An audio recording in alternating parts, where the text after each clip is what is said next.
50-50 reading ನಿಮಗೆ ಅನ್ವಯಿಸಿದರೆ ಅಥವಾ ರೆಸೋನೇಟ್ ಆದರೆ ಮಾತ್ರ ತೊಗೊಳ್ಳಿ, ಇಲ್ಲಾಂದರೆ ಬಿಟ್ಬಿಡಿ. ಇನ್ನು ಕಾರ್ಡ್ಸ್ನ ಶಫಲ್ ಮಾಡಿದಾಗೆ ನನಗೆ first card queen of pentacles ಬಂದಿದೆ.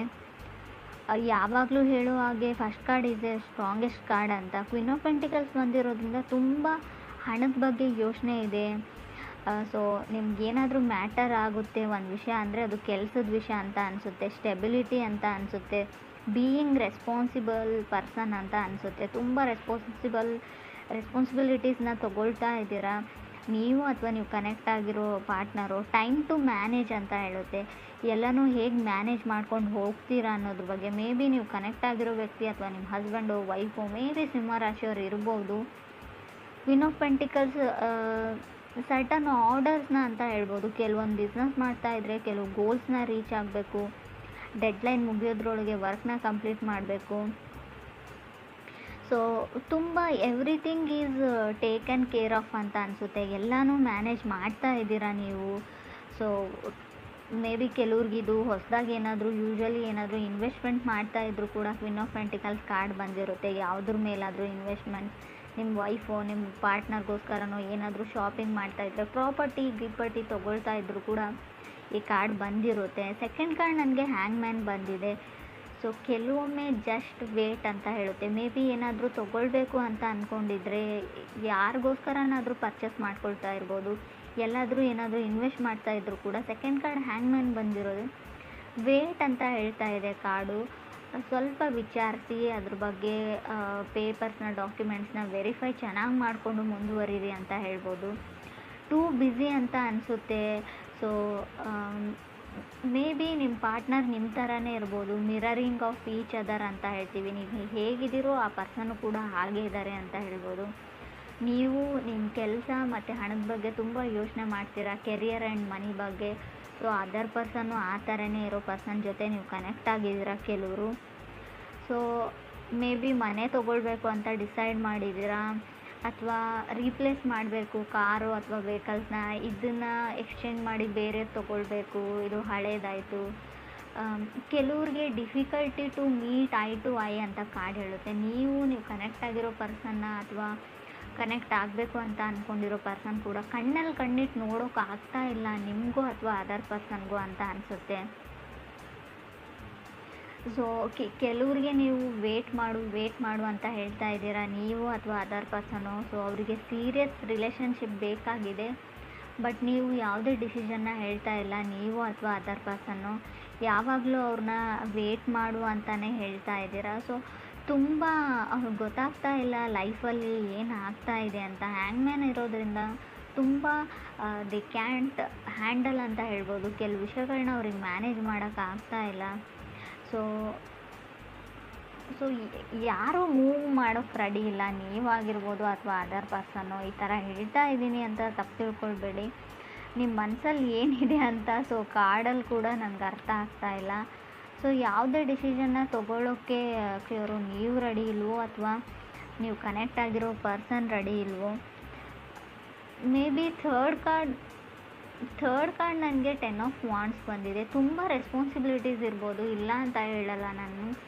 ನಿಮಗಿದೆಯೋ ತುಂಬ ಮನೆ ಜವಾಬ್ದಾರಿ ಎಲ್ಲ ಇದೆಯೋ, ಅಥವಾ ಮನೆಯಲ್ಲಿ ಇರೋ ಸಿಬ್ಲಿಂಗ್ಸ್ನ ಸೆಟಲ್ ಮಾಡಬೇಕು, ತುಂಬ ತೊಂದರೆಗಳಿರ್ಬೋದು, ಅಥವಾ ಅದರ್ ಪರ್ಸನ್ಗಿರ್ಬೋದು, ಎಲ್ಲ ಸರಿ. ಬಟ್ ಎಷ್ಟು ಅಂತ ವೇಟ್ ಮಾಡಬೇಕು ಅದರ್ ಪರ್ಸನ್. ಅವ್ರ ಮನೆಯಲ್ಲೂ ಕೂಡ ಕೆಲವು ತೊಂದರೆ ತಾಪತ್ರಯಗಳಿರುತ್ತೆ, ಫ್ಯಾಮ್ಲಿ ಕಡೆಯಿಂದ ಪ್ರೆಷರ್ ಇರುತ್ತೆ ಅವ್ರಿಗೂ ಕೂಡ. ಸೊ ನಿಮ್ಗಾಗಲ್ಲ ಅಂದರೆ ಅವ್ರ ಪಾಡಿಗೆ ಅವ್ರಿಗೆ ಬಿಟ್ಟರೆ ಅವ್ರ ಲೈಫಲ್ಲಿ ಅವ್ರು ಸೆಟಲ್ ಆಗಬಹುದು ಅಂತ ಕಾರ್ಡ್ ಹೇಳುತ್ತೆ. ಫಿಫ್ತ್ ಕಾರ್ಡ್ ನನಗೆ 7 ಆಫ್ ವಾಂಡ್ಸ್ ಬಂದಿದೆ. ಸೊ ಕೆಲವ್ರಿಗೆ ನಾನು ಚೆನ್ನಾಗಿಲ್ಲ ಅಂತ ಅನ್ನಿಸ್ತಾ ಇರ್ಬೋದು. ನೋಡೋದಕ್ಕೆ ಫಿಸಿಕಲ್ ಅಫಿಯರೆನ್ಸಲ್ಲಿ ನನ್ನನ್ನು ಯಾರೂ ಇಷ್ಟಪಡಲ್ಲ, ಸೊ ಏನು ಆ ಥರ ಒಂದು ಭಾವನೆ ಇದ್ದರೂ ಕೂಡ 7 ಆಫ್ ವಾಂಡ್ಸ್ ಬಂದಿರುತ್ತೆ. ಸೊ ಅದರ್ ಪೀಪಲ್ ಪೊಸಿಷನ್ಗೆ ಫೈಟ್ ಮಾಡ್ತಾ ಇರ್ಬೋದು, ನನಗೆ ಸಿಗ್ತಾ ಇಲ್ಲ. ಸೊ ನಿಮಗೂ ಬೆಟರ್ ಪರ್ಸನ್ ಸಿಗುತ್ತೆ, ಪೊಸಿಷನ್ ಸಿಗುತ್ತೆ, ತಾಳ್ಮೆ ಇರಲಿ ಅಂತ ಕಾರ್ಡ್ ಹೇಳ್ತಾ ಇದೆ.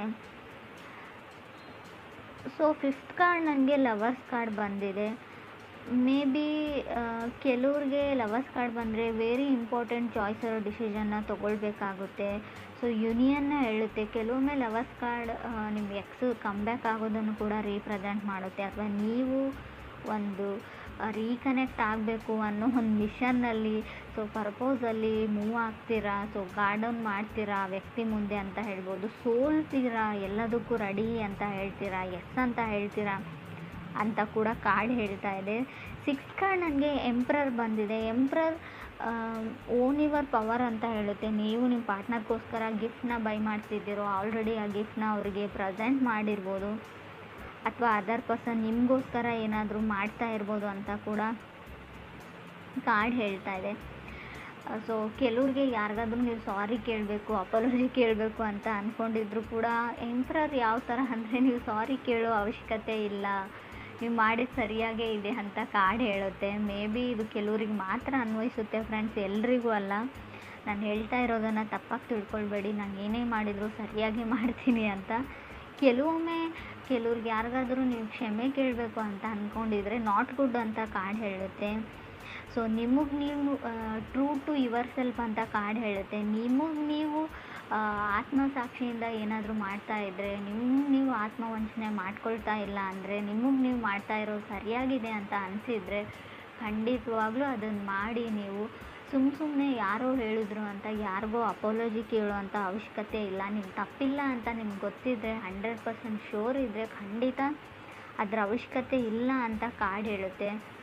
ಸೊ ಈ ಥರ ನೀವು ಥಿಂಕ್ ಮಾಡ್ತಾ ಇದ್ದೀರೋ, ಅಥವಾ ನೀವು ಕನೆಕ್ಟ್ ಆಗಬೇಕು ಅಂತ ಅಂದ್ಕೊಂಡಿರೋ ವ್ಯಕ್ತಿ, ಕನೆಕ್ಟ್ ಆಗಿರೋ ವ್ಯಕ್ತಿ ಕೂಡ ಇರ್ಬೋದು. 8th ಕಾರ್ಡ್ ನನಗೆ ಸ್ಟಾರ್ ಕಾರ್ಡ್ ಬಂದಿದೆ. ಖಂಡಿತ ಹೋಪ್ ಇದೆ, ನಿಮಗೆ ಫಾಸ್ಟ್ ಪರ್ಸನ್ ಬರ್ತಾರೆ. ಎಕ್ಸ್ ಬ್ಯಾಕ್ ಆಗಬೇಕು ಅಂತ ಯಾರಿಗಾದ್ರೂ ಅನಿಸಿದರೆ, ಆಲ್ರೆಡಿ ಬ್ರೇಕಪ್ ಆಗಿದೆ, ಖಂಡಿತ ಆ ವ್ಯಕ್ತಿ ಬರ್ತಾರೆ. ಹೋಪ್ನ ಇಟ್ಕೊಳ್ಬೋದು. ಸ್ಟಾರ್ ಕಾರ್ಡ್ ಕೆಲವೊಮ್ಮೆ ಫೇಮಸ್ ಪರ್ಸನ್ನ ರೀಪ್ರೆಸೆಂಟ್ ಮಾಡುತ್ತೆ. ನಿಮ್ಮ ಕ್ಲಾಸಲ್ಲಿ ಫೇಮಸ್ ಇರ್ಬೋದು, ನೀವು ಕೆಲಸ ಮಾಡೋ ಜಾಗದಲ್ಲಿ ಕ್ವೈಟ್ ಫೇಮಸ್, ಎಲ್ಲರನ್ನ ಇಂಪ್ರೆಸ್ ಮಾಡ್ತಾರೆ ಆ ವ್ಯಕ್ತಿ. ಮೆಸ್ಮರೈಸಿಂಗ್ ಐಸ್ ಇದೆಯೋ, ಅಥವಾ ನೋಡೋಕೆ ಚೆನ್ನಾಗಿದ್ದಾರೋ, ಸೊ ಆ ಥರ ಇರೋ ವ್ಯಕ್ತಿ ಅಂತ ಹೇಳ್ಬೋದು. ಸೊ ಅದಕ್ಕೆ ನಿಮ್ಗೆ ಅನ್ನಿಸ್ತಾ ಇರ್ಬೋದು, ನಾನು ನೋಡೋಕೆ ಚೆನ್ನಾಗಿಲ್ಲ, ಅವ್ರು ನನ್ನನ್ನು ಆ್ಯಕ್ಸೆಪ್ಟ್ ಮಾಡ್ಕೊಳ್ತಾರ, ನಾನು ಹೋಗಿ ಪ್ರಪೋಸ್ ಮಾಡಿದ್ರು ಅಂತ.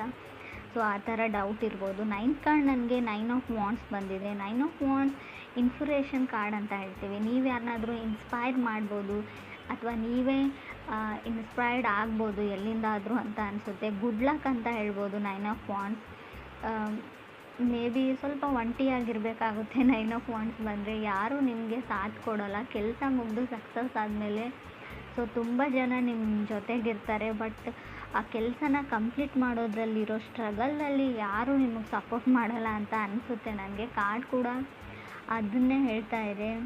ಸೊ ಕೆಲವರು ತುಂಬ ಕ್ರಿಯೇಟಿವ್ ಆಗಿ ಏನೋ ಬಿಲ್ಡ್ ಮಾಡ್ತಾ ಇದ್ದರೂ ಕೂಡ 9 ಆಫ್ ವಾಂಡ್ಸ್ ಬಂದಿರುತ್ತೆ. ಸೊ ಲವ್ ಲೈಫ್ ರೀಡಿಂಗ್ ಆಗಿರೋದ್ರಿಂದ ಸೊ ನಿಮ್ಮ ಪಾರ್ಟ್ನರ್ ಸಪೋರ್ಟ್ ಸಿಗೋದು ಕಮ್ಮಿ, ಕೆಲವ್ರಿಗೆ ಸಿಗ್ತಾ ಇಲ್ಲ, ನಿಮ್ಮನ್ನು ಅವ್ರು ನಂಬ್ತಾ ಇಲ್ಲ ಅಂತ ಹೇಳ್ಬೋದು.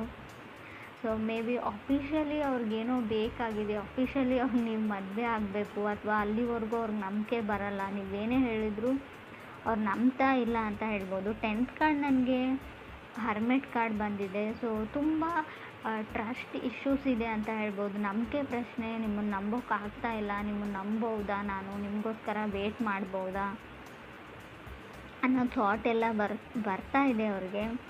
ಸೊ ಖಂಡಿತವಾಗ್ಲೂ ಕೆಲವ್ರಿಗೆ ಇನ್ಸೆಕ್ಯೂರಿಟೀಸ್ ಕಾಡುತ್ತೆ. ಸೊ ನೀವು ಅವರು ಸೊ ನಂಬಿಕೆ ಉಳಿಸ್ಕೊಳ್ಳುವಂಥ ಕೆಲಸ ನೀವು ಮಾಡಿಲ್ವೋ, ಅಥವಾ ನಿಮ್ಮ ಪಾರ್ಟ್ನರ್ ಮಾಡಿಲ್ವೋ, ತುಂಬ ಬರ್ಡನ್ ಫೀಲ್ ಆಗ್ತಾ ಇದೆ ಅಂತ ಹೇಳ್ಬೋದು. 9 ಆಫ್ ವಾಂಡ್ಸ್ ಕೆಲವೊಮ್ಮೆ ಬರ್ಡನ್ನು ಕೂಡ ರೀಪ್ರೆಸೆಂಟ್ ಮಾಡುತ್ತೆ, ಅದು ಕೂಡ ರಿಯಲ್ ಬರ್ಡನ್ನು.